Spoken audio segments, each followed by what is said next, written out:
উন্নয়নশীল দেশগুলোর মধ্যে অন্যতম একটি দেশ হলো বাংলাদেশ। শুধু তাই নয়, দেশটি এখন উন্নত দেশেও উপনীত হতে যাচ্ছে। উন্নয়নশীল দেশ হলেও খনিজ নির্ভর নয় বাংলাদেশ। মূলত জনশক্তি এবং পোশাক রপ্তানি আমাদের বৈদেশিক আয়ের প্রধান উৎস। মধ্যপ্রাচ্যের মতো আমাদের এত বিশাল আকারের খনিজ সম্পদ নেই। আছে যত সামান্য প্রাকৃতিক গ্যাস এবং কয়লা, যা দিয়ে দেশের অভ্যন্তরীণ চাহিদা মেটাতে বেগ পেতে হচ্ছে অনেকটা। গ্যাসের চাপ কমে যাওয়ায় তা রপ্তানির কথা ভাবতেও পারছি না আমরা। কয়লার অবস্থাও ঠিক তেমনই, মাটির নিচে চাপা পড়ে থাকলেও এখন অবধি অনেক এলাকা থেকে কয়লা উত্তোলন করা সম্ভব হয়নি নানাবিধ সমস্যার কারণে। ফলে আমাদের কয়লা আমদানি করতে হচ্ছে এখনো। এক কথায় বলতে গেলে প্রধান খনিজ সম্পদের দুটি আমাদের কাছে পর্যাপ্ত নেই। ফলে আমরা এ দুটি খনিজ সম্পদ থেকে কোনো ধরনের বৈদেশিক মুদ্রা অর্জন করতে পারছি না। এ অশুভ সংবাদের পরেও আমাদের জন্য একটি দারুণ সুসংবাদ অপেক্ষা করছে। সেটি হচ্ছে বাংলাদেশের মাটিতে উন্নত মানের ইউরেনিয়ামের সন্ধান পাওয়া গেছে। আজকের কেন কি হয় এর এ পর্বে থাকছে ইউরেনিয়াম সম্পর্কে বিস্তারিত। বলতে গেলে বলা যায় যে প্রকৃতি আমাদেরকে করুণা করেছেন এ দুষ্প্রাপ্য রাসায়নিক পদার্থটি দান করে। দুষ্প্রাপ্য রাসায়নিক পদার্থটি অবহেলায় পড়ে আছে দেশের বিভিন্ন নদীর বালুকারশিতে। এখন শুধু আহরণ করতে পারলেই হলো। রাতারাতি আমাদের ভাগ্যটা বদলে যাবে, কারণ বিশ্ববাজারে ইউরেনিয়ামের দাম যেমনই চড়া তেমনই রয়েছে ব্যাপক চাহিদাও। বিশেষ করে জার্মান, জাপান, যুক্তরাষ্ট্রের কাছে ইউরেনিয়ামের চাহিদা বলে শেষ করার মতো নয়। এছাড়া বিশ্বের অনেক দেশেই ইউরেনিয়াম সংগ্রহ নিয়ে অনেক কটকৌশল চলছে।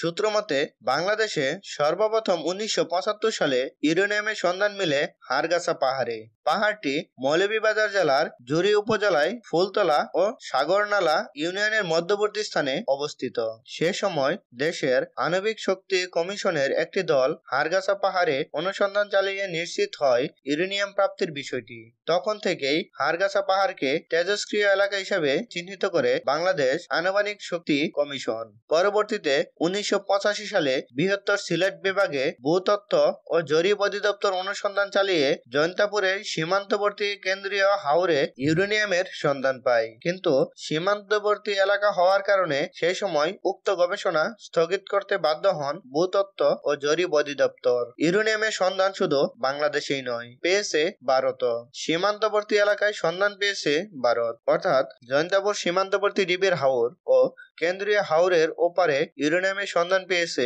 ভারত। ভারতের uranium corporation of India limited UCIL 2009 সালে বাংলাদেশের সীমান্তবর্তী মেঘালয় রাজ্যের পশ্চিম খাসিয়ার পার্বত্য অঞ্চলে ইউরেনিয়াম উত্তোলনের চেষ্টা চালায়। কিন্তু বিভিন্ন কারণে ইউরেনিয়াম উত্তোলন বন্ধ রাখতে বাধ্য হয় ভারত সরকার।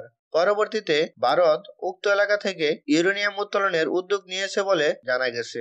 ইউরেনিয়াম সমৃদ্ধ মাটির একটি স্যাম্পল আণবিক শক্তি কমিশন জ্বালানি বিষয়ক গবেষণাগারে পাঠায়। তারা পরীক্ষা নিরীক্ষা করে রিপোর্ট প্রদান করেন যে বাংলাদেশের ইউরেনিয়াম অনেক উন্নত মানের। এ রিপোর্টের ফলে আমাদের দেশের প্রাপ্ত ইউরেনিয়ামের মান নিয়ে প্রশ্নবিদ্ধের সংশয় কেটে যায়। 1989 সালে ময়মনসিংহ জেলার গারো পাহাড় বেষ্টিত সোমেশ্বর নদীর বালুকারশিতে ইউরেনিয়ামের সন্ধান পায় বাংলাদেশ। বছর তিনেক আগে উক্ত জেলার ব্রহ্মপুত্র নদের ব্যাপক অনুসন্ধান চালিয়ে ইউরেনিয়ামের সন্ধান পায় গবেষক দল। জানা যায় ইতিপূর্বে মৌলভীবাজারে হারগাছা পাহাড়ের ও সিলেটের জৈন্তাপুরের মাটি পরীক্ষা ও নিরীক্ষা করে প্রতি 10 লাখ মাটির কণার মধ্যে 500 থেকে 1300 ইউরেনিয়ামের কণার সন্ধান পায় গবেষক দল। পরীক্ষিত এলাকার মাটিতে ইউরেনিয়াম প্রাপ্তির হার প্রায় 500 থেকে 1300 পার্টস পার মিলিয়ন, অর্থাৎ ppm। সূত্র মতে জানা যায় যে কোন স্থানে ইউরেনিয়ামের মাত্রা 7% হলে বাণিজ্যিকভাবে সেটি আহরণের উপযুক্ত হয়।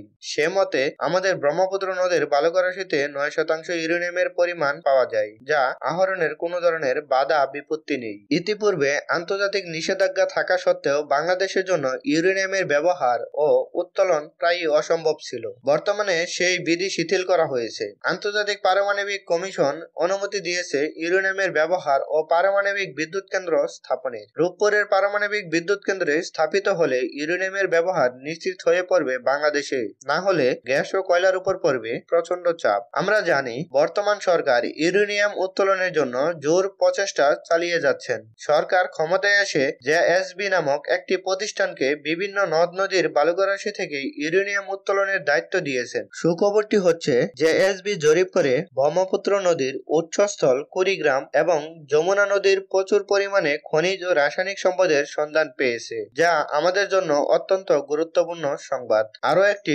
গুরুত্বপূর্ণ সংবাদ হচ্ছে এসব খনিজ পদার্থ উত্তোলন এবং সঠিক ব্যবহার করতে পারলে আমরা অচিরেই বিত্তশালী দেশে পরিণত হতে পারবো। তাই আমরা যাতে খুব সহজেই আমাদের এই খনিজ সম্পদগুলো আহরণ করতে পারি এই আশা ব্যক্ত করে শেষ করছি আমার এই আজকের ভিডিও। ভিউয়ার্স, আমার চ্যানেলে আপনারা আজকে নতুন হয়ে থাকলে অবশ্যই আমার চ্যানেলটি সাবস্ক্রাইব করবেন। আজকে এ পর্যন্তই।